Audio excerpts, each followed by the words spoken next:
శ్రీమాత్రే నమ. జయ గురు దత్తాత్రేయ నమ.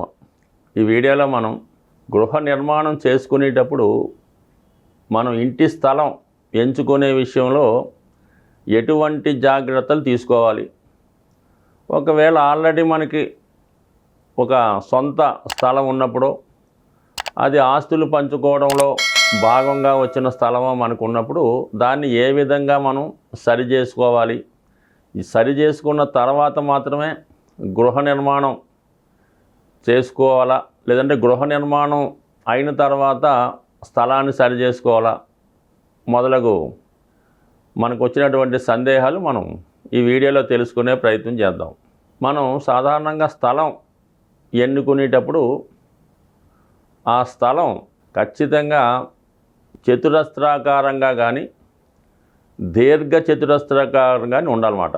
ఎయిదర్ స్క్వేర్ ఆర్ రెక్టాంగిల్ ఈ విధంగా ఉంటేనే మనకి గృహ నిర్మాణం సజావుగా సాగుతుంది, అందులో నివసించే వారికి కూడా అనుకూలంగా ఉంటుంది. అలాగే చక్రం ఆకారంలో కానీ, చేట ఆకారంలో కానీ, బండి ఆకారంలో కానీ, లేదంటే 6 భుజాలు కలిగి ఉండడం, 3 కోణాలు మాత్రమే కలిగి ఉండడం, ఇది చాలా చిత్రంగా ఉంటుంది. కొన్ని చోట్ల మనం పరిశీలనలో త్రికోణాకారంలో ఉన్న స్థలాలు ఉంటాయి, 5 భుజాలుగా ఉంటాయి. సో ఇటువంటి ఎట్టి పరిస్థితుల్లో కూడా మనం అటువంటి స్థలం మన పేరుతో ఉన్నా కూడా దాన్ని విడిచిపెట్టడం అన్నది శ్రేష్ఠకరమైన పద్ధతి. ఖచ్చితంగా మాత్రం ఈ 2 రకాలుగా స్క్వేరు రెక్టాంగిల్గా ఉన్న స్థలాన్ని ఎంచుకుంటేనే మనకి అందులో సర్వ అష్ట ఐశ్వర్యాలు లభించే అవకాశం ఉంది. అది ఏ విధంగా అంటే మనకి తూర్పు దిక్కు అనుకూలంగా ఉన్నప్పుడు, అంటే తూర్పు అంతా కూడా స్ట్రైట్గా ఉండి ఎటువంటి గోతులు, చెట్లు, వృక్షాలు, బరువులు లేకుండా ఉన్నప్పుడు ఖచ్చితంగా ఆరోగ్యకరంగా బాగుంటుంది. అదే ఉత్తరం పర్ఫెక్ట్గా ఉన్నప్పుడు స్త్రీలకు అనుకూలంగా ఉంటుంది, ఆర్థిక పరిస్థితి చాలా బాగుంటుంది. అలాగే పడమర దిక్కు అనుకూలంగా ఉన్నప్పుడు ఆ గృహంలో ఉన్న వాళ్ళకి స్టెబిలిటీ ఉంటుంది, ఎటువంటి కోర్టు లావాదేవీలు, అనారోగ్య సమస్యలు లేకుండా హ్యాపీగా ఉంటారు, ఏదో ఒక ఉపాధి చేస్తూ చాలా ప్రశాంతమైన జీవితం గడుపుతూ ఉంటారు.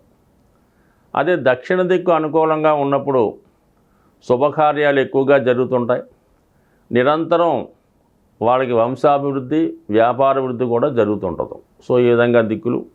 మరి ఈశాన్య దిక్కు అనుకూలంగా ఉంటే ఆ ప్రథమ సంతానానికి అనుకూలంగా ఉంటుంది, ఆగ్నేయం అనుకూలంగా ఉండడం వలన 2వ సంతానానికి అభివృద్ధి ఉంటుంది, వాయువ్యం అనుకూలంగా ఉండడం వల్ల 3వ సంతానం అభివృద్ధి చెందుతారు, అప్పులు లేకుండా ఉంటుంది, నైరుతి బాగోవడం వల్ల యజమానికి ఆ మొత్తం గృహం మీద, మొత్తం స్థలం మీద, మొత్తం ఆ కుటుంబం మీద పట్టు ఉంటుంది. సో ఈ విధంగా 4 దిక్కులు, 4 విదిక్కులు పర్ఫెక్ట్గా ఏ దిక్కు పెరగకుండా, ఏ దిక్కు తగ్గకుండా చూసుకోవాలి.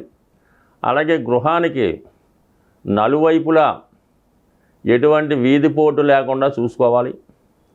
అలాగే దగ్గరలో ఉన్నటువంటి ఒకవేళ ఉంటే దేవాలయం నీడ కానీ, ధ్వజస్తంభం నీడ కానీ ఆ గృహం మీద పడకుండా ఉండాలి.